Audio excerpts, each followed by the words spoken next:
Dios busca iglesias útiles. ¿Qué cree usted? ¿Amén o no? Dios busca iglesias útiles. Mire qué interesante, el apóstol Pablo usa una palabra acá que no la usa, casi siempre la usa solo él. De lo que pude observar en el Nuevo Testamento, esta palabra la usa casi exclusivamente Pablo.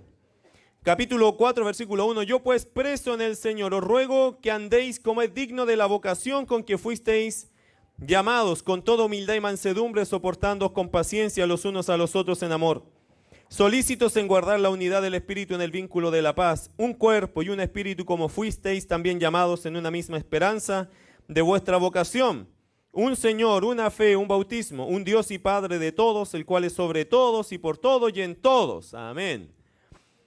Hay una palabra que usa Pablo casi de forma exclusiva, la palabra vocación. Él dice 2 veces, menciona la palabra vocación acá. Y él dice en el verso 1, yo pues preso en el Señor, os ruego que andéis como es digno de vuestra o de la vocación con que fuisteis llamados. ¿Usted sabe que los que somos creyentes Dios nos llamó? ¿Usted es llamado? Usted tiene un llamado de Dios. ¿Sabe cuál fue el llamado de Dios? Su salvación. Dios te llamó a ser salvo. ¿No le emociona? Ok, voy a predicar sobre el infierno entonces.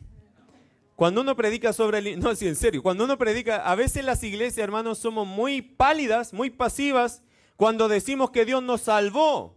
¿Sabe por qué? Porque no sabemos de qué. Usted no tiene idea de qué lo salvó.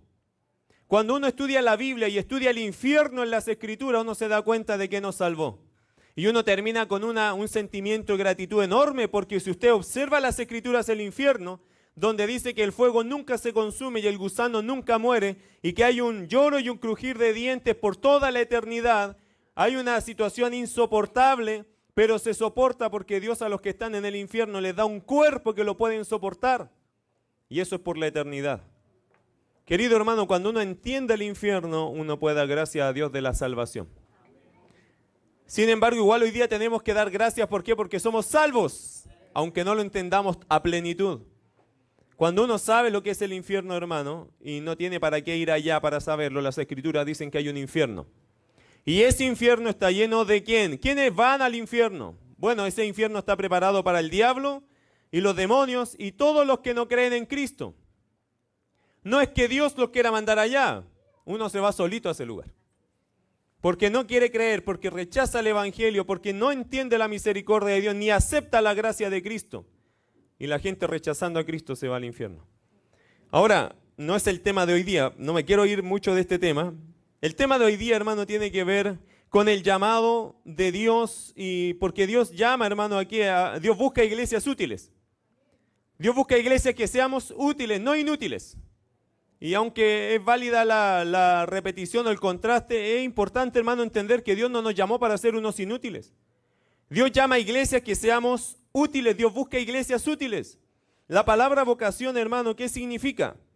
Esta palabra vocación, queridos hermanos, significa trabajo, significa responsabilidad, significa empleo. Mire qué curioso. Dios nos ha llamado a cumplir con una tarea, un trabajo, un empleo, cumplir una responsabilidad. ¿Cuál es? Ser útiles. Ser útiles en este mundo.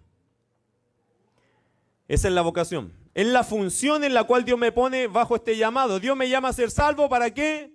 Para ser utilizado por Él. ¿Para qué? Para ser útil a este mundo, dando la luz del Evangelio.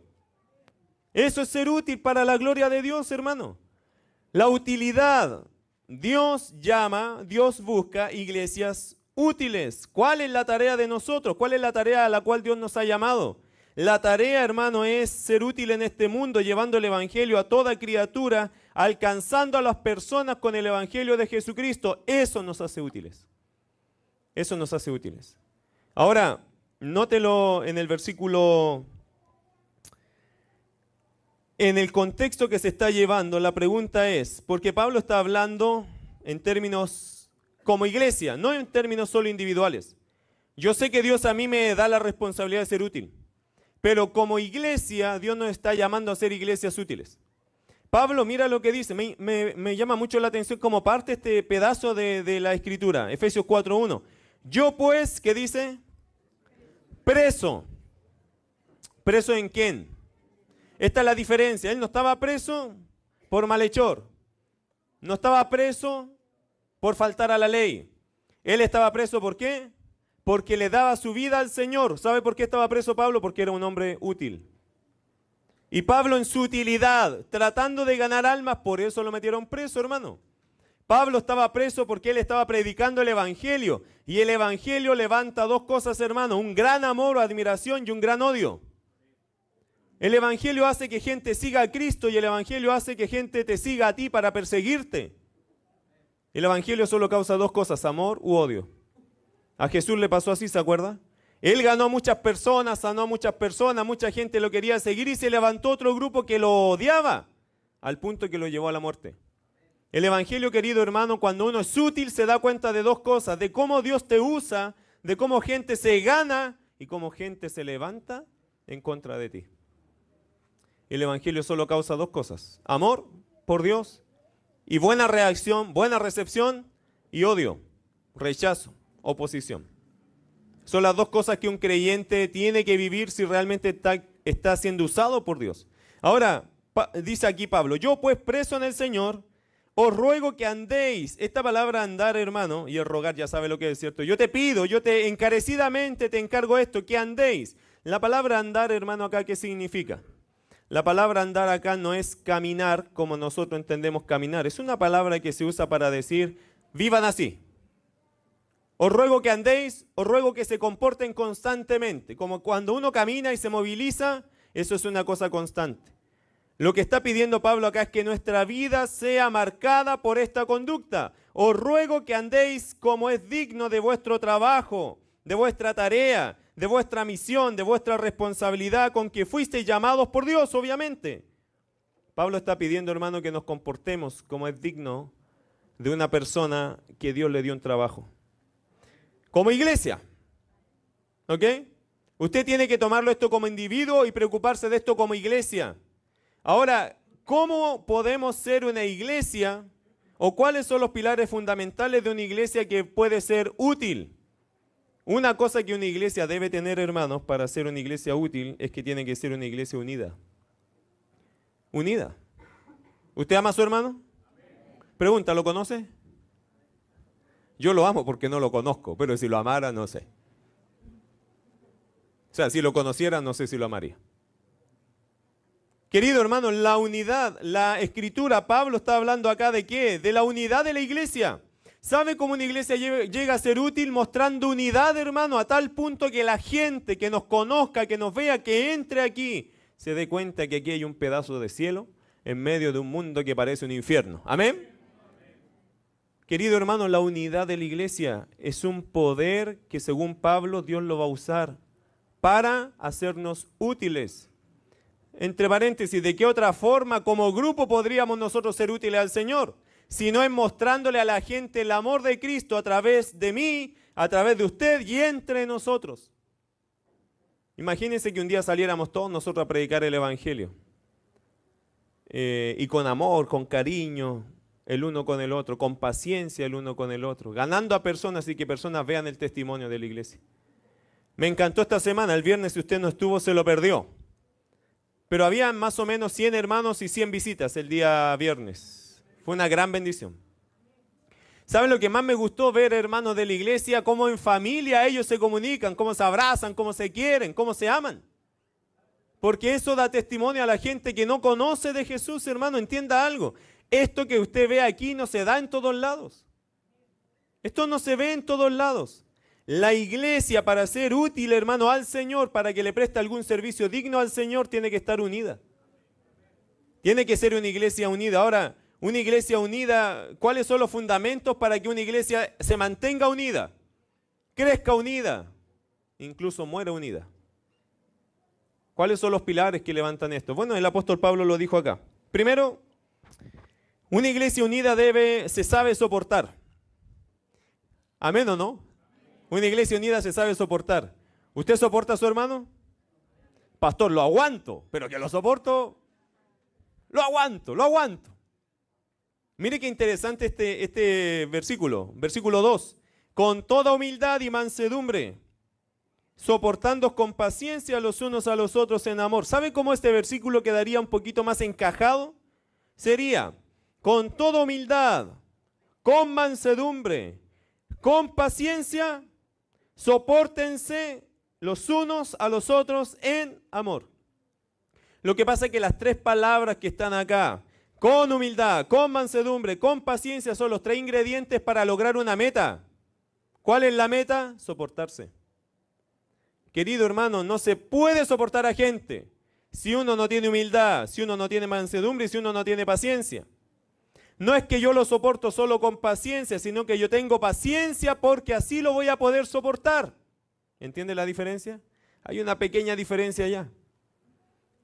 Las palabras, hermanos, son importantes. La misión de este versículo, el apóstol Pablo nos está instando a algo que una iglesia unida se sabe soportar. Ahora, ¿qué estaba pensando Pablo cuando nos exhortó, o cuando exhortó a los efesios que debemos soportarnos? Tengo que aguantar a este hermano. Así dice la palabra. Me tiene hasta acá, pero hay que aguantarlo. Hermano, aguántelo, así no, pero aguántelo. No lo mire, pero aguántelo. ¿Eso es lo que Pablo está queriendo comunicar con estos versículos? Eso ya no es soportar, ¿sabía usted? Cuando uno ya cambia su actitud a una negatividad, ya no lo soporté. Ya estoy llegando al colmo de una desesperación. Ya no es soportar. Uno ya está quejándose, ¿cierto? Cuando uno se queja ya no soportó.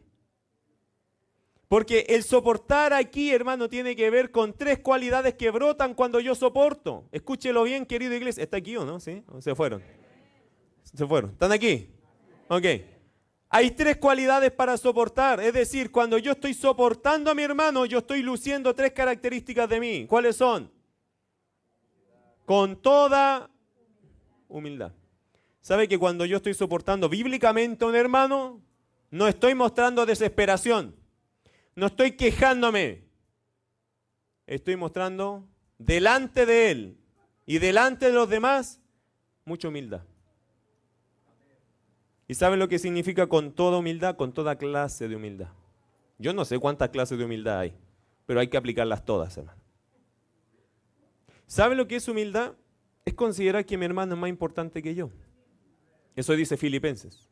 Ya pues en vosotros este sentir que también hubo en Cristo, el cual siendo en forma de Dios, no estimó el ser igual a Dios como cosa que aferrarse. Es decir, él no se consideró más importante, sino que se despojó a sí mismo, tomando forma de siervo, hecho semejante a los hombres, y estando en la condición de hombre, se humilló a sí mismo. ¿Qué está diciendo entonces el apóstol Pablo acá? Está diciendo que con toda humildad, con toda clase, con todo nivel de humildad, yo tengo que soportar a mi hermano. Él es más importante que yo. A mi hermano le faltan muchas cosas, pero él es más importante que yo. Mi hermano camina 4 pasos y se cae en el tercero, pero él es más importante que yo. Yo no soy más que él.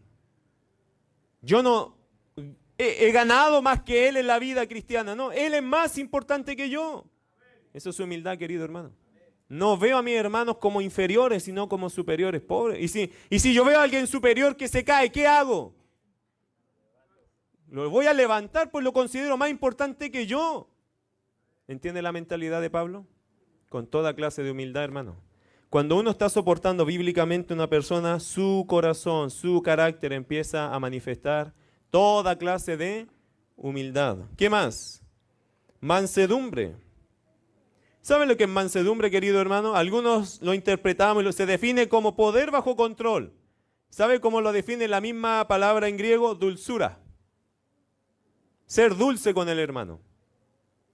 Ya, pues hermano, párate. ¿Te paraste, no? Qué dulzura, ¿cierto, hermano? Hermano, no vino a la iglesia, la otra que no venga más. ¿Cierto? Dentro de la mansedumbre, cuando haya, hermano, estamos hablando de una persona que hay que soportarla, ¿ok? Pregunta, ¿usted tiene a alguien que le cuesta soportar? Todos tienen a alguien. Y esa persona, hermano, no se llena de canas, esas personas llenan de canas a todo el mundo.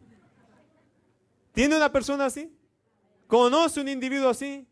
Que hay que aguantarlo, hermano. ¿Qué cosa que hace? Hay que ir limpiando atrás de él. Que hay que soportarlo. Que hay que sostenerlo. Es la idea, hermano. Es como aguantar un peso ahí por un buen rato. Llega un punto en que los brazos empiezan a... ¿Y qué hace tu cuerpo? Se empieza a desesperar, ¿cierto? Y tienes dos opciones. O respiras profundo y trata de aguantar lo que más puedes, o lo sueltas nada más.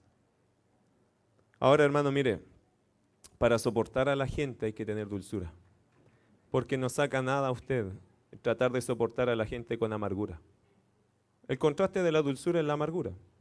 Uno dice, no, sí, yo te aguanto, pero no me hables. Dale gracias a Dios que te aguanto. Ya está amargado, ¿cierto? ¿Sabe que la Biblia dice que bíblicamente soportarnos unos a otros significaría toda clase de humildad y toda clase de dulzura? Ser manso. Usted tiene poder, el otro no. Usted tiene la capacidad, el otro no. Pero para ayudar a ese otro, para soportar a ese otro, hay que ser dulce con él. Qué interesante, hermano, estas palabras, porque el apóstol Pablo trabajó así con la gente. Yo no me puedo imaginar a Pablo, que era un gran predicador, un hombre que impactaba a la gente, que exhortaba a la gente, pero ¿sabe qué, mi querido hermano? También era muy dulce con la gente. Si usted lee 1 Tesalonicenses, capítulo 1, capítulo 2, te va a decir que Pablo se comparó a una nodriza. Pablo dice que cuidé a ustedes, los tesalonicenses, como la nodriza cuida a sus pequeños, a sus hijos. Como una mamá que fue dulce con los creyentes de Tesalónica. Si Pablo, hermano, cuando se ponía duro es porque los hermanos andaban descarriados. Es cuando ellos no querían nada con Cristo. ¿Se acuerda de 1 Corintios? Pablo fue duro, ¿eh? Casi los 16 capítulos fueron 16 palos en la cabeza para la iglesia. Pero Pablo reconoció algo, me duele tratarlos así porque no me gusta tratar así a la gente. Pero los traté así porque ustedes tenían que arrepentirse. Tenían que entender que su conducta no agradaba a Cristo y entre usted y Cristo yo prefiero a Cristo. Y cuando usted lee 2 Corintios, usted se da cuenta que la iglesia de Corintios se arrepintió. Usted lee el capítulo 7, 6, 7, 8, por ahí. Usted se va a dar cuenta que Pablo exalta algo. Gracias a la carta que les mandé, ustedes se arrepintieron y cambiaron su conducta. Se le hace muy mala fama a los corintios porque los corintios siempre se le dice que es la iglesia carnal, ¿cierto? Pero nunca se le dice que fue la iglesia arrepentida. Todos leemos 1 Corintios, nadie lee 2 Corintios porque nos interesan los pecados de la iglesia. A nadie le interesa que se arrepintió. Pero usted lee 2 Corintios y estos hermanos se quebrantaron. Ese que andaba en caso de inmoralidad se arrepintió. Y todos los hermanos ordenaron su camino. ¿Sabe por qué? Porque el creyente ordena su camino. Usted puede andar muy desordenado hoy, hermano, pero si la palabra te toca, el creyente tiene una santa responsabilidad. Se arrepiente y cambia. Si no, no es creyente, pues, hermano. El problema de interpretar mal entre 1 y 2 Corintios es que muchas iglesias hoy día enseñan que los creyentes pueden estar descarriados eternamente. Recibió a Cristo a los 4 años de edad. Tiene 44 años y anda en el mundo haciendo lo que se le ocurra y todavía el papá cree que es salvo. No, si recibió a Cristo a los 4 años. Anda un poquito descarriado. ¿Cuántos años, hermano? 40 nomás. Pero el Señor me lo va a traer porque es su hijo. Y yo digo, estaremos leyendo la misma Biblia, hermano. Yo sé que nosotros quisiéramos que nuestros hijos mostraran salvación, ¿cierto? Y yo creo en un Dios de misericordia, créame lo que sí. Dios es misericordioso. Dios salva a quien quiere, cuando quiere, donde quiere, como quiere. Hermano, Dios hace lo que quiera. Pero si usted me pregunta si esa persona yo creo que es salva, yo creo que no. Yo creo que en algún momento muchas personas en este mundo han hecho una profesión de fe, pero no entienden el Evangelio. Quizá en algún momento lo entenderán, pero no lo entendieron. Porque el Evangelio, hermano, cuando te impacta, cuando Cristo llega, te cambia la vida. Y si yo anduviera descarriado, el Señor me tiene que traer de vuelta. Los corintios anduvieron muy perdidos, hermano, hasta que les llegó la palabra. David, ¿se acuerda cuando David se acostó con Betsabé? Qué feo el pecado, ¿cierto? Hizo de todo David, un mafioso. Mandó matar al esposo. Oh, hermano, ni pensar en eso. Pero él, cuando incluso se casó después con ella, mandó a matar al esposo. El esposo se murió, qué casualidad, ¿cierto? Lo mandó a lo más recio de la batalla, se murió. Y después el patudo, ¿sabe lo que hace? Toma a la viuda, la consuela, la deja embarazada. Y él hasta ahí, ninguna reacción. ¿Pero qué dice la Biblia? Que eso a los ojos de Dios no fue agradable. Hermano, uno puede engañar a todo el mundo, menos a Dios. Pero ¿cuándo reaccionó David? Cuando llegó el profeta. ¿Sabe lo que nos muestra la palabra entonces? Que cuando un creyente puede andar descarriado, usted lo confronta con la palabra, ¿qué hace el creyente? Reacciona. Reacciona.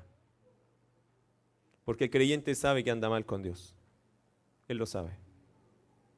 ¿Y qué pasa si no reacciona? Esa es la gran pregunta eterna que tenemos. Pero yo creo que los creyentes, por lo menos de lo que veo en la Escritura, hermano, los creyentes reaccionan a la palabra. ¿Usted ama la palabra? ¿Usted reacciona a la palabra? Hermano, ¿y por qué los otros no? ¿Cuál es la diferencia? Es que anda muy lejos del Señor, hermano. De allá Dios dice que tenemos que ir a buscarlos también. ¿Con qué? Con la palabra. Y la palabra tiene que traerlos de vuelta. Bueno, sigamos. Una iglesia unida se sabe soportar. ¿Y qué significa en palabras de Pablo? Que debemos manifestar en ese minuto del soporte toda humildad, toda mansedumbre. Y hermano, otra cosa más, manifestar la paciencia. Aquí dice, con toda humildad y mansedumbre, con paciencia. Después le voy a la palabra soportar. Pero el soportar, hermanos, incluye la palabra paciencia. La palabra paciencia, que usted la puede usted traducir de otra forma. Longanimidad. Longanimidad. ¿Y qué es longanimidad? Hay una diferencia entre paciencia y longanimidad. Hay un pequeño aspecto distinto. La paciencia se define como la capacidad de soportar los problemas, los que vengan. Hoy día no teníamos luz, paciencia, hermano, lo solucionamos, ¿cierto? Tiene un problema con la señora, paciencia, tranquila, tranquilo, total, siempre lo retan, tranquilo. Tiene un problema con el neumático, se pinchó la rueda, paz, voy a arreglarla. Hoy día en la mañana nosotros tuvimos que operar a una perrita de nuestra casa, se arrancó el otro día, un perro la agarró, le pegó, le hizo un corte, no sé, 6, 7 puntos. El día sábado tuvimos que llevarla al veterinario, viernes, sábado, ya no me acuerdo, y ok, hay que pagar la operación, un montón de remedios, a esperarla, eso fue el viernes. Paciencia, paciencia, no pasa nada. La capacidad de aguantar problemas, hermano. Pero hay una distinción con la longanimidad. La longanimidad se define como la capacidad de soportar a las personas. Aguante de las personas. Hay gente que es buena aguantando problemas, cosas que les pasan con las cosas, pero es malo soportando o aguantando a las personas.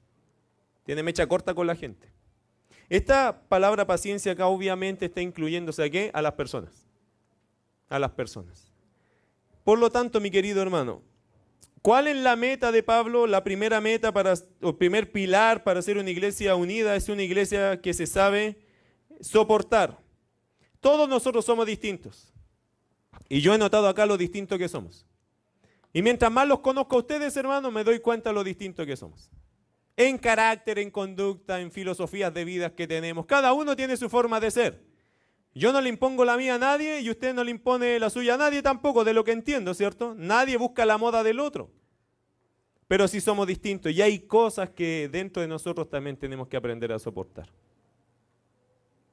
Y la Biblia enseña, hermano, que una iglesia que se sabe soportar es una iglesia unida. Porque cuando uno de nosotros caiga, cuando uno de nosotros atente en contra de lo que a ti no te gusta, tú vas a lucir 3 cosas. ¿Qué vas a lucir? Léalo de su Biblia. ¿Qué va a lucir? Toda humildad, mansedumbre o dulzura. ¿Y qué más? ¿Va a lucir estas 3 cosas? 4 nomás de ustedes. ¿Va a lucir estas 3 virtudes? ¿Cómo puede lucirlas usted? Si usted es un pecador, impaciente, egoísta, que también le frustran todas las cosas, estresado, hermano. Usted no es capaz solo. ¿Sabía usted eso? No puede solo, hermano. Yo he intentado, ¿ah? Yo he intentado decir, no, hoy día voy a ser paciente. ¿Qué, hermano? Me dura lo que me duró el pensamiento. Estoy pensando en eso, entra un hijo, ¿qué quiere? Porque humanamente no somos competentes para estas cosas. Usted no puede, hermano. Yo no puedo.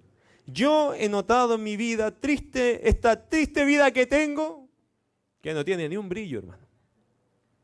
Que no es capaz. Mira, hermano, yo creo que el ser humano son pocas las disciplinas que puede mantener del carácter cristiano. Sin la dependencia, ¿en quién? En el Espíritu Santo. ¿Se acuerdan que leímos la semana pasada el versículo 16? Para que os dé conforme a la riqueza de su gloria al ser fortalecidos con poder en el hombre interior por su Espíritu. ¿Cómo vas a ser tú, hermano, humilde si nunca lo has sido? ¿O usted es humilde? ¿Quién dice acá que es humilde? No, pastor, yo soy sumamente humilde. Bueno, el solo reconocerlo hace que usted lo pierda, así que no lo diga. ¿Usted es manso, es dulce para tratar por una cuestión de piel? ¿Es tan dulce? ¿Y es paciente? Así tiene esa longanimidad que no importa que pasen por mi cabeza, no importa, yo lo disfruto. ¿Usted es de esos? No. Pero si el apóstol Pablo está pidiendo eso, ¿cómo lo logramos? De rodillas, hermano. ¿Amén? De rodillas. Usted no lo va a lograr. Yo ya entendí una cosa. Las iglesias como las nuestras fracasan porque le falta oración. Querido hermano, si hay algo que lucho, si hay algo que me cuesta, si hay algo que no triunfo, es porque me falta doblar las rodillas por esas cosas. Necesitamos orar más. Que el corazón, Dios nos muestre lo malo que es nuestro corazón solo, pero que lo glorioso que es cuando uno dobla sus rodillas porque el Espíritu Santo trabaja en alguien que obedece, que depende, que ruega, que llora por su maldad. Querido hermano, si nosotros no somos buenos, ¿cuándo usted en sí mismo va a lograr algo bueno para Dios? No puede, a menos que doble sus rodillas y dependa de Dios. Dios da el recurso, Dios da la fuerza, hermano. Usted no tiene estas cosas, Dios te las va a dar si se las pides. Está todo el potencial en nosotros, pero está como en compuertas de acero, hermano. Si usted ora, Dios mueve toda compuerta y eso empieza a fluir en nosotros. A tal punto que usted va a llegar a agachar el moño, hermana. Hermano, se va a gozar cuando sea paciente y le va a encontrar a eso una tremenda gracia, decir qué lindo que hoy día pude ser paciente, qué lindo que hoy día pude ser manso, que hoy día, qué hermoso fue ser humilde hoy día. ¿Sabe de dónde van a brotar esas virtudes? De sus rodillas, hermano. De cuánto usted eso se lo pida a Dios. De que cuando venga ese momento usted ruegue y clame al Señor. Amén. Una iglesia unida es una iglesia que se sabe soportar. Y otra más, versículo 3, 4, 5 y 6. Una iglesia unida es una iglesia que se sabe someter. Una iglesia que se sabe someter. Debe ser una iglesia que se sabe someter. Eso, hermano. Oye, que cuesta. Yo lo soporto, hermano, no se preocupe. Verso 3. Solícitos en guardar la unidad del Espíritu en el vínculo de la paz. ¿En qué se nota, querido hermano, que una iglesia vive bajo un mismo espíritu? ¿En qué se nota que esta iglesia vive bajo el mismo Espíritu Santo? ¿Saben qué se nota?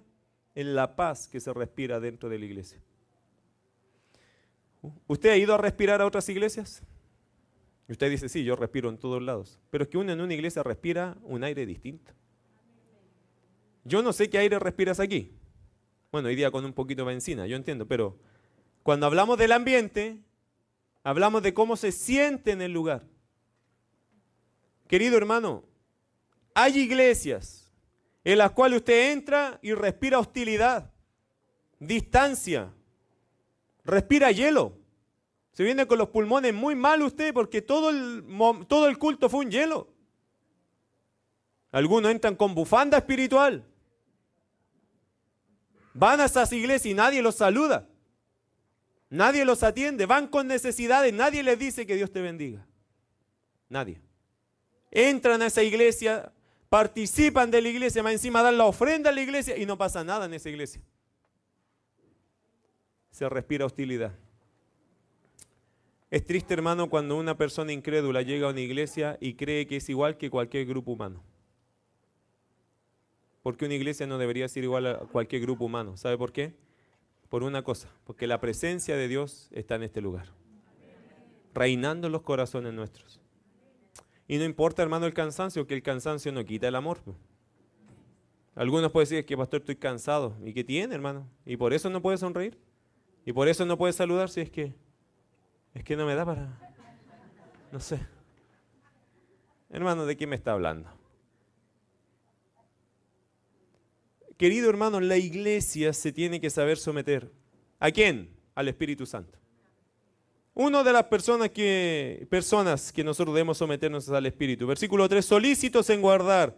Esa palabra solícito, esfuércense en guardar. Eso de guardar, hermano, es hacer durar, hacer permanecer.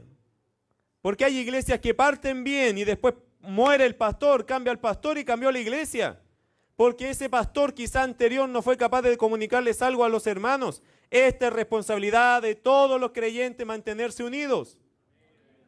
¿Por qué no es que el pastor tiene que ser el único amoroso, el único espiritual? Si la iglesia es carnal, igual va, esta unidad no se va a guardar, hermano. Usted también tiene que trabajar en esto. Este es un mensaje para la iglesia. Todos tenemos que guardar la unidad del espíritu en el vínculo de la paz. ¿Qué significa? Que si yo tengo paz con Dios, yo puedo tener paz con usted. ¿Por qué? Si yo tengo mi buena relación con Dios y mantengo mi buena relación con Dios, ese es el vínculo de la paz que me da paz para relacionarme contigo. Y si tú estás buscando a Dios de la misma forma y todos conocemos a Cristo acá y vivimos para Cristo, entonces, hermano, se mantiene lo que dice acá en la unidad del Espíritu. Si somos todos hijos de Dios y vivimos para Dios, entonces hay comunión el uno con el otro. Eso dice Primera de Juan, ¿se acuerdan? Dice, mire, vaya Primera de Juan, un cachito nomás, no lo quiero sacar mucho de acá.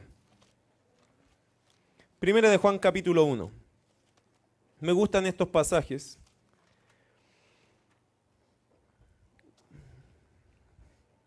Versículos 6 y 7. Primera de Juan 1, 6 y 7. Si decimos que tenemos comunión con Él y andamos en tinieblas, mentimos. Y no practicamos la verdad. Pero si andamos, ¿lo tiene, no? Lea conmigo el 7. Pero si andamos en luz, como Él está en luz, tenemos comunión unos con otros. Y la sangre de Jesucristo, su Hijo, allá está, hermanos. Si uno vive, como dice acá, si ando en luz, como Jesús, como Dios está en luz, ¿qué dice? ¿Cuál es el efecto? Comunión unos con otros. ¿Sabe por qué iglesias, hermanos, no tienen comunión unos con otros? Porque no andan en luz. Punto. Se van al culto sin orar. Viven la semana sin leer la palabra. Sus vidas, hermanos, no reflejan nada de Cristo, nunca en la semana. Y llegan aquí y no pueden tener comunión. Porque la luz y las tinieblas, hermanos, no se entienden bien. Si usted viene totalmente mundanalizado a la iglesia, no tiene tema con la iglesia, por hermano. Si usted no lee la palabra en toda la semana, ¿qué tema trae? ¿Qué versículo trae para compartir? Me gustaría que cada uno de ustedes hoy día pensara en un versículo que esta semana Dios te habló. Uno, hermano, fácil la pega, uno. ¿Tiene un versículo en su mente? No se lo voy a preguntar, capaz que sí. Piénselo. 30 segundos, que se le venga el versículo que esta semana te marcó la vida, que te habló. ¿Cuál es? Me encantaría que muchos dijeran, pastor, no es uno. Tengo 20 versículos que esta semana me impactaron. Querido, si usted no está en ese nivel, usted no tiene tema que hablar aquí. Además, ¿por qué va a querer hablar de cosas espirituales si usted no habla de cosas espirituales nunca? ¿Lo entiende? ¿Lo entiende, iglesia, o no? Amén. Hermano, agarre su Biblia en la semana. Tenga comunión con el Señor. Deje que el Señor le hable y usted va a querer hablar de Él. Porque cuando Dios nos habla no nos podemos quedar callados, nos emociona, lo andamos compartiendo por WhatsApp, lo andamos queriendo poner ese versículo como si fuera una verdad nueva. El versículo es tan viejo, pero para mí es una verdad que me impactó hoy. Querido hermano, una iglesia unida es una iglesia que se sabe soportar y una iglesia que se sabe someter. Agarre su Biblia, lea, hermano. Y si no entiende nada, pídale al Señor primero que lo convierta. Y si ya es convertido, pídale al Señor que lo consagre en su mente y que le hable. Y no se pare de ahí hasta que Dios le regale siquiera un versículo que pueda entender. Nadie es tan tonto que no puede entender un versículo, hermano. Pero sí somos muy orgullosos para pedir ayuda a Dios. Todos ustedes pueden entender un versículo si doblan sus rodillas y se lo piden al Padre que se los muestre. No hay ninguno tan tonto que no puede entender. Si aún los incrédulos entienden Biblia, hermano, solo que no le hacen caso. ¿Cuánto más un creyente que dobla sus rodillas y honestamente le dice, Señor, enséñame, enséñame, enséñame? Dios te va a mostrar. Te va a enseñar, hermano, cosas que tú no has visto en la Biblia. Porque hay gente que lee la Biblia como si leyera el diario, le da lo mismo todo. Está cumpliendo para su conciencia, no para que Dios le ministre. Por eso pierdes tu tiempo así. Tienes que doblar tu rodilla, decirle, Señor, yo en esta mañana, en esta tarde y noche, yo quiero depender de ti para que lo que lea me entre en provecho. Y Dios responde, hermano. Dios responde esas oraciones, igual que cuando uno le dice, Señor, yo quiero predicar el Evangelio, muéstrame a alguien. Dios siempre responde esas oraciones, porque Dios no quiere un pueblo ignorante, quiere un pueblo conocedor, un pueblo lleno de Él, pues, hermano. Por eso la palabra es sencilla, si la palabra no es complicada, hermano, los complicados somos nosotros que no buscamos la palabra. Una iglesia unida se sabe someter. Ahora, escuche bien esto, hermano. Cuando una persona tiene paz con Dios y la paz de Dios, puede vivir en paz hasta con su enemigo. Escúchelo bien. Cuando una persona tiene paz con Dios y la paz de Dios, puede vivir en paz hasta con su enemigo. ¿Cuánto más entre los creyentes? Si tenemos paz con Dios y la paz de Dios, podemos vivir en paz con todos los creyentes también. Versículo 4. Un cuerpo y un espíritu, como fuisteis también llamados en una misma esperanza de vuestra, otra vez usa la palabra, vocación. Fíjese que el versículo nos indica lo siguiente, hermano, que el cuerpo y el espíritu no pueden estar separados. Por eso dice que debemos estar unidos, ¿cierto? Solícitos en guardar la unidad del espíritu en el vínculo de la paz unos con otros y con el espíritu. El verso dice un cuerpo y un espíritu. ¿Qué significa? Que esta iglesia no debería estar desunida, separada de lo que es el Espíritu Santo. Mire, hermano, a veces los bautistas nos dicen, hay iglesias que nos dicen que los bautistas no tenemos el Espíritu Santo. Y a veces como que uno lo cree, hermano. ¿Qué quiere que le diga? Que hay algunos que no muestran nada de Espíritu. Querido hermano, ¿cuál es el fruto del Espíritu? ¿Se sabe el fruto del Espíritu? Es fácil porque es uno.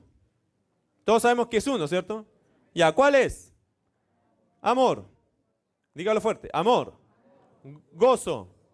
Paz. Paciencia. Mire, pare ahí. Paciencia. Lo que hablamos recién, ¿o no? ¿Es fruto del Espíritu? Ok. Amor. Repita, que cuando uno repite le entra a este ratoncito que está medio muerto allá adentro. Amor. Gozo. Paz. Paciencia, benignidad, y aquí murieron varios, bondad, fe. Fe, hermano, mire, qué curioso, aquí sale la palabra fe también. Una más, dos más. Mansedumbre, ¿la leímos ya mansedumbre o no? Y templanza. ¿Sabe que la templanza y la dulzura? ¿Qué está diciendo Pablo acá? Que para, hermanos, soportarnos, clave. No se mate, hermano, estudiando cosas. Clave para soportarnos vivir lleno del Espíritu Santo. Clave. Es que cuando uno está lleno del Espíritu Santo aguanta hasta el diablo, hermano. Sí, ya sé que anda acá, tranquilo. Acomódate por ahí, sí, ya. Sé tu trabajo. Cuando uno está lleno del Espíritu, hermano, las cosas no te afectan. Como te afectan cuando no estás lleno del Espíritu. Somos dos tipos de personas muy distintas.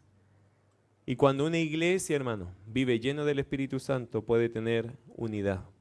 Versículo 4, un cuerpo y un espíritu. No debemos, hermano, pensar que una iglesia puede caminar separada del Espíritu Santo. Fuimos llamados a un cuerpo. Fuimos llamados a tener el Espíritu Santo. Este cuerpo es la iglesia y el Espíritu es el Espíritu Santo, como fuiste llamados en una misma esperanza. Usted sabe que este cuerpo, dotado por el Espíritu Santo, capacitado por el Espíritu Santo, está esperando que se cumpla una esperanza. ¿Sabe cuál es?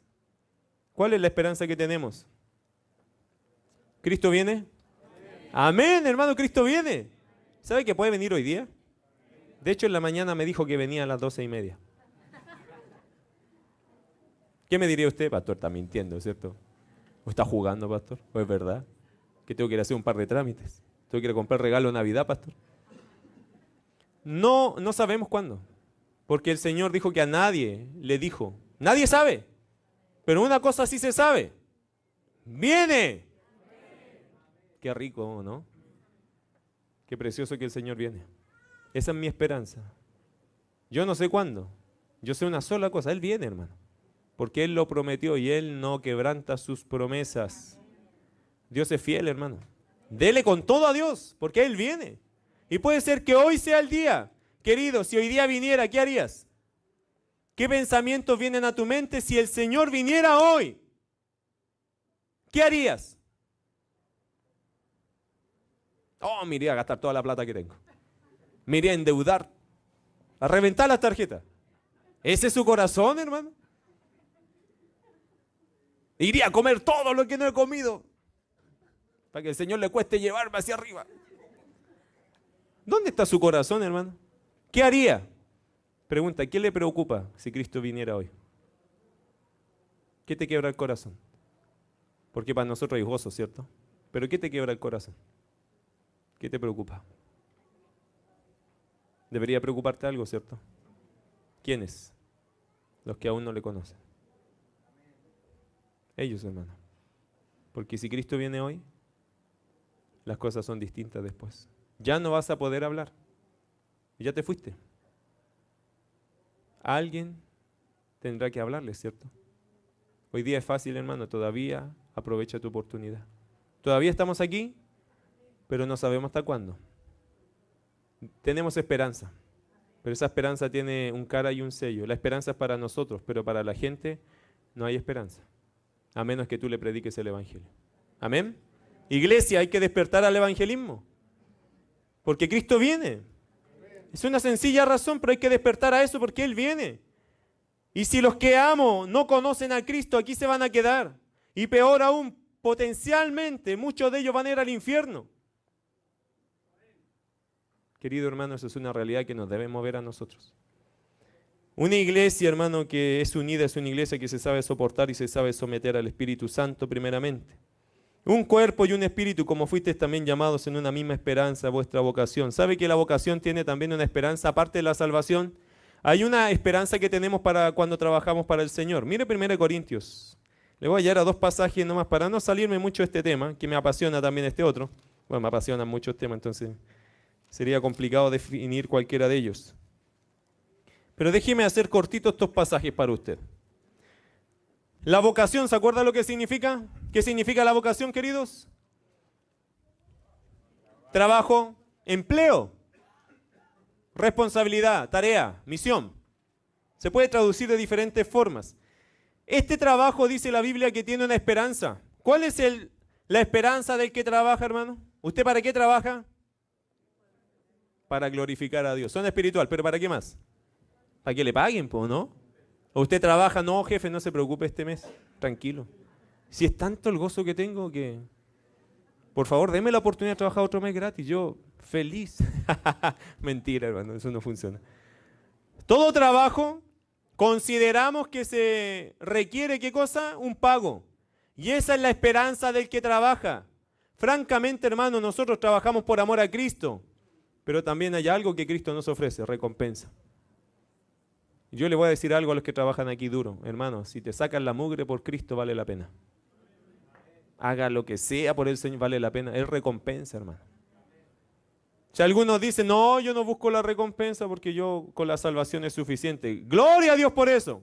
Pero hay recompensa para el que trabaja duro. Y Pablo dijo que hay recompensa. Y hermano, no es malo anhelar llegar al cielo con algo que presentarle al Señor. Porque qué feo llegar a una fiesta sin regalo, ¿cierto? Más encima, siempre dicen las culturas, dicen que cuando uno se presenta delante de un rey, nunca tiene que ir con las manos vacías, pues, hermano. ¿Cómo va a ir usted delante del rey? ¿Qué le va a llevar? Oh, le voy a llevar todos mis pecados para que me los perdone. Ya, córtela, pues, hermano. Que llévele algo digno. Cuando usted se presenta al Rey de Reyes y Señor de Señores, ¿qué le va a llevar? Dígame usted, ¿qué le va a llevar? No le puede llevar un diploma de este mundo porque no le sirve. Además que la inteligencia que tuviste te la dio Él también. No le puede llevar dinero, ¿sabe por qué? Porque Él es rico, es millonario, no le falta nada. No le puede llevar nada de este mundo. Entonces, ¿qué le puedo llevar? ¿Qué le puede llevar tú al Señor que el Señor diga, bien, buen siervo y fiel? Almas. Almas. Almas, hermano. Es lo único que le interesa. Ganaste a uno, es lo que puedes presentar. Porque ni a un ministerio, hermano, puede ser ministrar la vida de gente, está bien, si son almas. El negocio de Dios son almas. Lo demás, todo lo hizo Él, hermano. Pero si tú llevas almas a Cristo, eso vale. Mire el capítulo 3 de 1 Corintios, versículo 10. Conforme a la gracia de Dios que me ha sido dada, yo como perito arquitecto puse el fundamento y otro edifica encima, pero cada uno mire cómo sobreedifica. Porque nadie puede poner otro fundamento que el que está puesto, el cual es Jesucristo. Y si sobre este fundamento alguno edificare oro, plata, piedras preciosas, madera, heno, hojarasca, la obra de cada uno será manifiesta porque el día la declarará, pues por el fuego será probada. Y la obra de cada uno cual sea, el fuego la probará. Si permaneciere la obra de alguno que sobreedificó, recibirá recompensa. Si la obra de alguno se quemare, él sufrirá pérdida. Si bien él mismo será salvo, aunque así como por fuego. ¿Qué dice la Escritura? La Escritura dice, hermano, en este pasaje, que uno debe tener cuidado cómo sobreedifica porque hay materiales de baja calidad que se queman. Ahora, acompáñeme a 2 Corintios 5:10. 2 Corintios 5:10. Gracias, querido David. 2 Corintios 5:10. Porque es necesario que todos nosotros comparezcamos ante el tribunal de Cristo. Eso le está hablando Pablo a los creyentes. Hay un tribunal que usted tiene que enfrentar, el de Cristo. Para que cada uno reciba según lo que haya hecho mientras estaba en el cuerpo. ¿Sea bueno? Wow. ¿Y qué podemos recibir que sea malo? Que todo se queme. Que todo lo que usted quiso o creyó que le podía presentar al Señor sea de baja calidad. Que no le interese, que no sea lo que Él acepta. Y se queme todo. Eso va a ser lo malo en ese juicio. ¿Qué podría ser lo bueno? Que lo que usted hizo para el Señor permanezca. Y usted tenga algo que presentarle a su Señor. Con dignidad, con alegría, con gozo. Señor, me diste tanto. Y esto es lo que yo te traigo. Gloria a Dios, ¿cierto? Es emocionante, hermano, pensar que un día vamos a enfrentar el tribunal de Cristo. Y sabe que, hermana, usted no va a poder decirle a su esposo, pasa tú primero, mi amor. O el hijo no papá, llévame de la mano. No, ahí cada uno, hermano, solito nomás. Ernesto Mary, pasa acá adelante. Oh, y todos los hermanos echándose para atrás. Ahí, hermano, dale. Ánimo, hermano.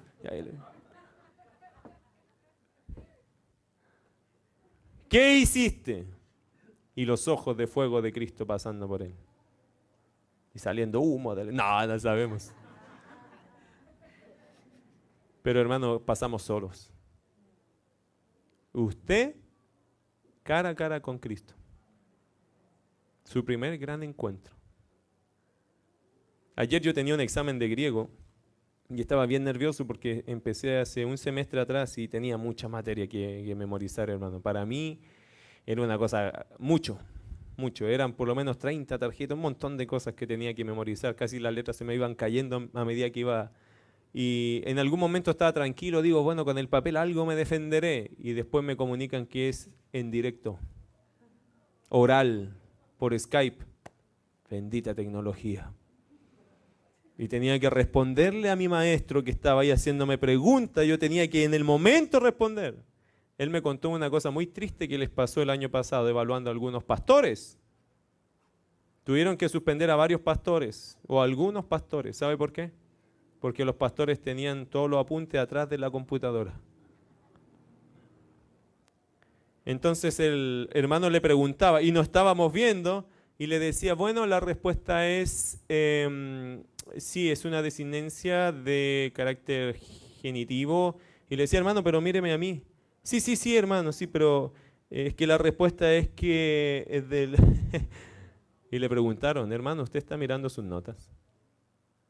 Sí, hermano, sí, que no estudié, no me preparé. No sacrifique su integridad. Y fue triste para el profesor el año pasado hacer estas entrevistas porque se dio cuenta de eso. Hermano, con Cristo usted no le va a poder hacer el loco. Y sabe, cuando yo viví esta experiencia ayer, cara a cara, cambió para mí la impresión del examen. Ya no era, no, yo creo que lo voy a... No, temor, hermano. Temor. Porque uno se arriesga ¿a qué? A dar cuenta a las personas de tu preparación, de lo que sinceramente has hecho. Hermano, estar cara a cara con la gente cambia las cosas. Yo no tengo idea de lo que es presentarse a Cristo, hermano. Pero usted se va a encontrar cara a cara con su Señor. Piénselo bien, para que así ordene su camino. Porque un día va a tener que darle cuentas a Él. Y eso va a ser por Skype, cara a cara. No se va a poder arrancar de eso. Tiene que sentarse ahí y esperar, o estar de pie y esperar que el juez de toda la tierra se presente. Y te va a mirar a tus ojos y te va a hacer las preguntas directas que no quieres escuchar. Esas que tú le haces el quite para que nadie te pregunte, Él te las va a preguntar. Y ya no puedes mentir porque a Él lo conoce todo, por mano. Usted ahí no se va a poder hacer el loco, no va a poder presentar una excusa. Es que Señor, yo no pude, es que Señor, yo no supe. Mentiroso te va a decir, ¿cómo no supiste? Si yo te lo dije. El cielo está de testigo y quizás cuántos ángeles testimoniando, sí, yo estaba ahí, cuando tú se lo dijiste. Precioso momento, ¿eh? Aleluya. Aleluya. Cambian las cosas cuando estamos cara a cara. Bueno, Efesios capítulo 4, termino. Debería haber terminado hace rato, pero bueno, ya saben. Un cuerpo y un espíritu como fuisteis llamados en una misma esperanza de vuestra vocación. Un Señor, una fe, un bautismo. Nos sometemos no solo al Espíritu, sino también al Señor. ¿Usted sabe que esta iglesia tiene un Señor? ¿Quién es? Una vez una niña dijo, el pastor Rodrigo. Pero era niña, hermano. Se le perdona a los niños eso.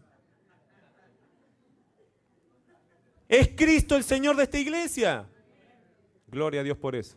Cuando Cristo, hermano, no sea el Señor de esta iglesia, le pido algo, salga arrancando de aquí.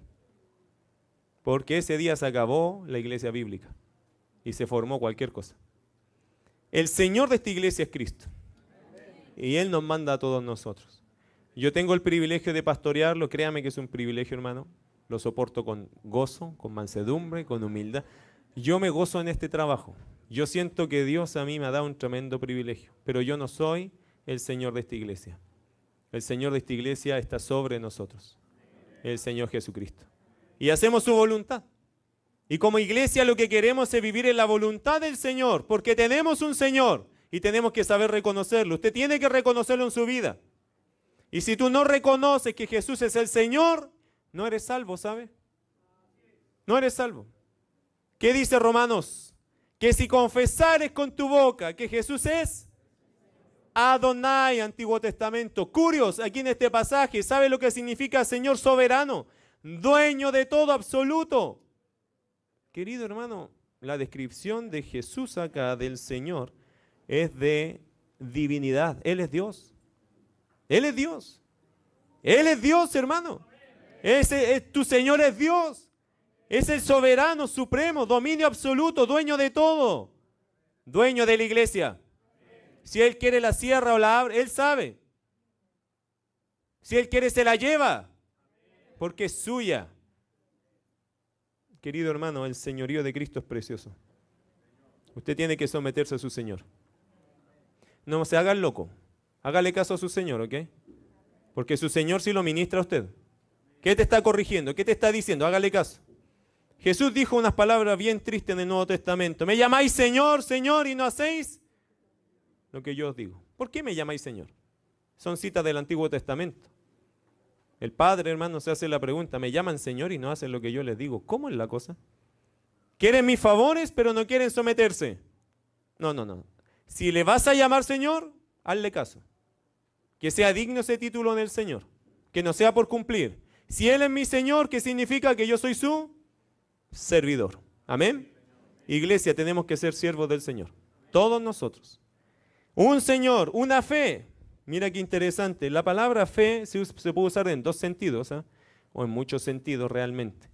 Pero cuando dice una fe, no necesariamente habla de la fe que te salva, sino que de esa fe que te adoctrina. Tiene que ver con el cúmulo de información que tenemos. Tenemos un Señor que nos dejó una doctrina. Tenemos un Señor que nos dejó una enseñanza. Y en esa tenemos que perseverar. Tenemos un Señor, una fe, una enseñanza. Lo que Él dijo, eso se hace. Se predica el Evangelio porque Él nos mandó a predicar. Y se le dice al hombre que es pecador porque el Señor enseñó que somos pecadores.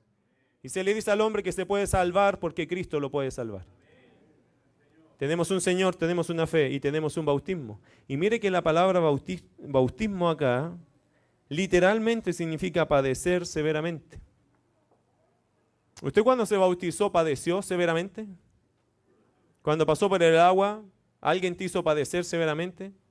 El pastor te tuvo 8 minutos abajo, pues te sacó, te falta, no, te falta otro poco. La palabra bautismo aquí cuando dice padecer severamente, hermano, hace una asimilación al sufrimiento y la muerte de Cristo. De hecho, la palabra bautismo Jesús también la usó. Él dijo, del bautismo que yo participo, ustedes también participarán hablando de su muerte. Tenemos un Señor que nos dejó su palabra y nos dejó su ejemplo. ¿Sabe cuál es? Morir. Morir. Y si una iglesia está entendiendo quién es Cristo, Él es mi Señor, que por su palabra debemos estar dispuestos a dar nuestra vida. Eso hace que una iglesia, hermano, sea firme, que entienda a quién está siguiendo, que el costo, querido hermano, no es bajo. Así que el que quiera irse, váyase al tiro, porque la cosa se viene pesada, hermano. El evangelio no es para simpatizantes, es para gente que se compromete sinceramente con Cristo, porque significa que vas a morir a tu yo, y puedes morir físicamente también. Van a haber persecuciones, aflicciones, un montón de cosas. Sí, es verdad. ¿Por qué? Porque si queremos vivir a Cristo, persecuciones vienen. Problemas vienen, hermano. ¿O a usted le es fácil ser creyente? Cuando usted anda mundano, le es fácil. Cuando usted quiere ser un creyente espiritual, las luchas vienen, hermano, y son grandes. El enemigo, pero quiere puro destruir a los que quieren ser luz. Un Señor, una fe, un bautismo. Y mire qué más, un Dios. Y me encanta esto porque un Señor y un Dios son iguales, como un espíritu. ¿Tenemos la Trinidad con nosotros o no? ¿La vio? ¿Vio la Trinidad en el pasaje? Un espíritu, un Señor, Jesucristo, y un Dios y Padre. Qué precioso, hermano, terminar con este versículo. Dice, un Dios y Padre de todos, el cual es sobre todos, y por todos, y en todos. Quiero terminar leyendo Lucas. Te voy a decir, ¿por qué Lucas? Porque quizás es la forma más fácil de resumir esto. Lucas capítulo 9, versículo 28. Tenemos un Dios que sobre todo, en todos, por todos, hermano, en todos. Aconteció como 8 días después de estas palabras que tomó Pedro a Juan y Jacobo y subió al monte a orar. Y entre tanto que oraba, la apariencia de su rostro se hizo otra y su vestido blanco y resplandeciente. Y he aquí 2 varones que hablaban con él, los cuales eran Moisés y Elías. ¿Se acuerda de esta escena, la transfiguración? Verso 31, quienes aparecieron rodeados de gloria y hablaban de su partida que iba Jesús a cumplir en Jerusalén. Y Pedro y los que estaban con él estaban rendidos de sueño, mas permaneciendo despiertos vieron la gloria de Jesús y a los 2 varones que estaban con él. Y sucedió que apartándose ellos de él, Pedro dijo a Jesús, Maestro, bueno es para nosotros que estemos aquí y hagamos 3 enramadas, una para ti, una para Moisés y una para Elías. No sabiendo lo que decía. Pero mira qué glorioso el 34. Mientras él decía esto, vino una nube que los cubrió y tuvieron temor al entrar en la nube. Y vino una voz desde la nube que decía, este es mi Hijo amado, a él oíd. Y cuando cesó la voz, Jesús fue hallado solo. Y ellos callaron. Y por aquellos días no dijeron nada a nadie de lo que habían visto. ¿Sabe cómo podría resumir yo Efesios 4:6? No le demos ideas a Dios. Escuchemos a su Hijo. Ese Dios que sobre todo, en todos, por todos, ¿sabe lo que dice? Este Dios dice, sigan a mi Hijo y sométanse al Espíritu. No me den ideas, yo se las doy. Pedro dijo, uy, podríamos construir. ¿Y qué le dijo el Padre? ¿Qué dice ahí? Este es mi Hijo amado. A él, entre paréntesis, le dijo, Pedro, quédate callado, porque yo tengo a alguien al cual tú tienes que escuchar. No me andes dando ideas. Tú solamente escucha lo que el Hijo te va a decir. Si Dios está sobre todos nosotros, hermanos, ¿a quién tenemos que escuchar? Él dijo que escucháramos a su Hijo y nos sometiéramos al Espíritu. Así vamos a ver a un Dios glorioso actuar en nosotros. Vamos a orar. Precioso pasaje de Efesios capítulo 4. Querido Dios, ¿qué somos nosotros? Nada. Gracias porque somos considerados hijos tuyos. Por tu palabra, Señor, nos sentimos en completa confianza de llegar a ti. ¿Cuánto nos falta, Dios, para mostrar esta unidad que nos haga útiles al mundo? Todavía, Señor, hay gente que no conoce los nombres de sus hermanos. Nos falta, Señor. Nos falta ser unidos. Nos falta mostrar más unidad en Cristo, más servicio en Cristo, más amor en Cristo el uno al otro. Señor, tú dijiste que andas buscando iglesias útiles. Nos llamaste a un trabajo, a una misión, a una tarea, nos diste una responsabilidad. Y esa responsabilidad, Señor, tiene que ver con ser eficientes, impactantes, que este mundo sepa que hay un Cristo que nos ha cambiado la vida. Y lo puede ver con nosotros en acción, en la calle llevando a personas a Cristo. En unidad nosotros, mostrándole a la gente cuánto nos amamos, nos respetamos, nos queremos, porque somos parte de tu iglesia. Señor, ayúdanos a guardar la unidad. A mostrar, Señor, este soportar. Que este soportar, Señor, es tan precioso. Porque este soportar va a lucir de nosotros tres cosas que el Espíritu Santo nos puede dar. En dependencia de él, humildad, mansedumbre, paciencia. Perdónanos, Señor, porque no usamos tus recursos para cosas tan altas como estas. Señor, tu iglesia tiene que aprender a soportarse y tiene que aprender, Señor, a someterse. Tenemos un Señor que debemos someternos. Tenemos un Espíritu Santo que hay que someterse. Y tenemos un Dios que está sobre todo.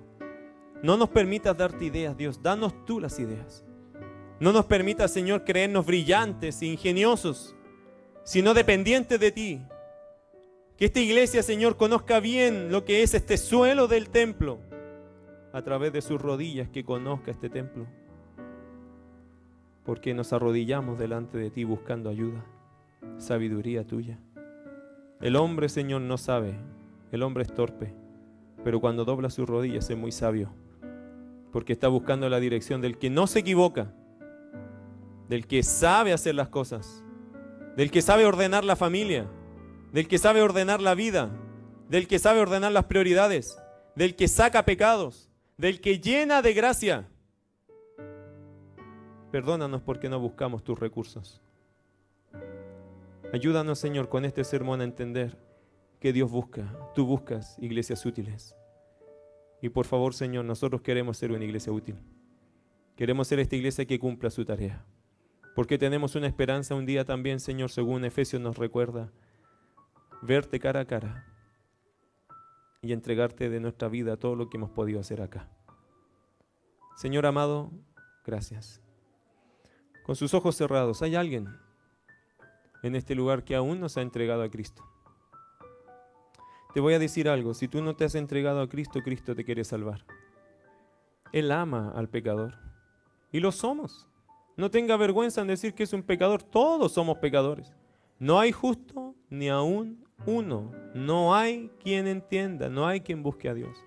Si tú llegaste aquí hoy día buscando a Dios es porque Dios te anda buscando. Porque Dios ama al pecador. Él envió a su Hijo Jesús. ¿Cómo no va a amar al mundo si envió a su Hijo Jesús a morir en la cruz por nosotros? ¿Hay alguien aquí que le gustaría aceptar a Cristo Jesús en su corazón? Si es así, levanta tu mano y bájala. Me gustaría saber si hay alguien así, que toma esta decisión hoy día por fe. Jesús está aquí. Gloria a Dios. Amén. ¿Hay alguien más que dice yo también, pastor? Gloria a Dios. Baje su mano. ¿Hay alguien más que dice, pastor, ¿sabe qué? Yo necesito a Jesús en mi vida. Yo no me quiero ir al infierno, yo quiero amarlo a Él, quiero que Él cambie mi vida. Yo te prometo algo, Cristo sí las cambia. ¿Quieres conocerlo? Si quieres conocerlo, levanta tu mano y di, sí, yo también quiero conocer a Jesús. ¿Habrá alguien más que necesita a Jesús en esta hora, en esta mañana? Para quienes quieren recibir a Cristo en su corazón, ora conmigo de esta forma, por favor. Señor, tú conoces mi corazón. Conoces toda mi vida. Hoy estoy aquí y te suplico tu perdón.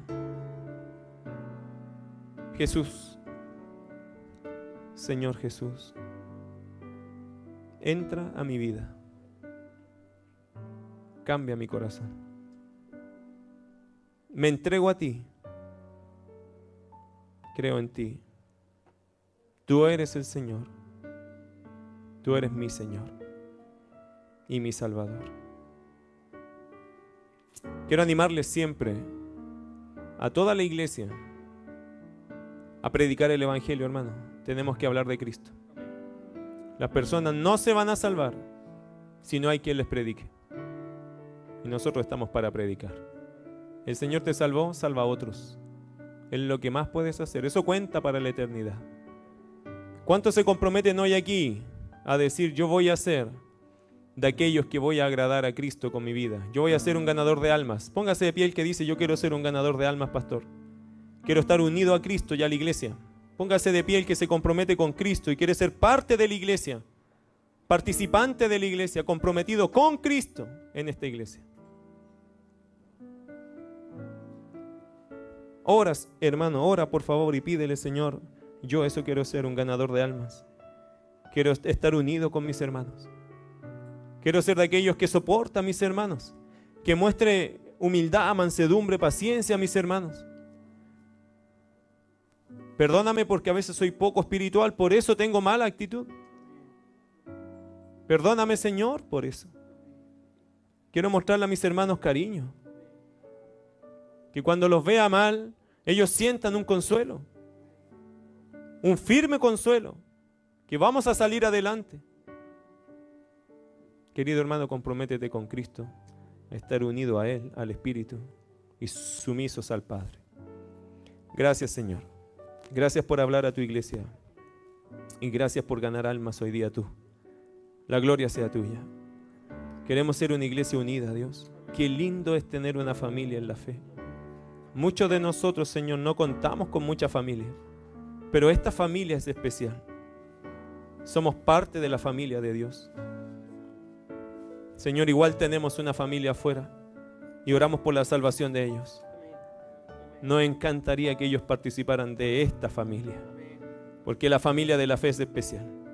Nos infunde aliento, cariño, ánimo, consuelo, oraciones. ¿Cuántos hermanos aquí, Señor, sus manos se han levantado por la oración de otros? Ayúdanos, Señor, a entender que somos la familia de Dios y que nos debemos cariño, amor, apoyo. También exhortación y ánimo, pero con paciencia. Querido Dios, te alabamos, te bendecimos por lo que haces en nuestra vida y en nuestra iglesia. Que muchos más lleguen aquí, Dios. Que este lugar se llene de gente, Señor, que quiera creer y conocerte. Danos el privilegio de ver esta nave, este templo, Señor, lleno de gente que te ame y que quiera multiplicarse para tu gloria. Y cuando lleguen, Señor, uno a uno, esos pequeñitos en la fe, que nosotros les recibamos como el hermano mayor, llenos de cariño, de paciencia, listos para soportar la inmadurez, el crecimiento, el proceso de crecimiento, para que ellos se sientan amados y respaldados y protegidos por sus hermanos mayores. Gracias, Señor. Te bendecimos. En el nombre de Jesús. Amén. Le damos un fuerte aplauso a Cristo. ¿Qué le parece? Tomen asiento, hermanos. Gracias.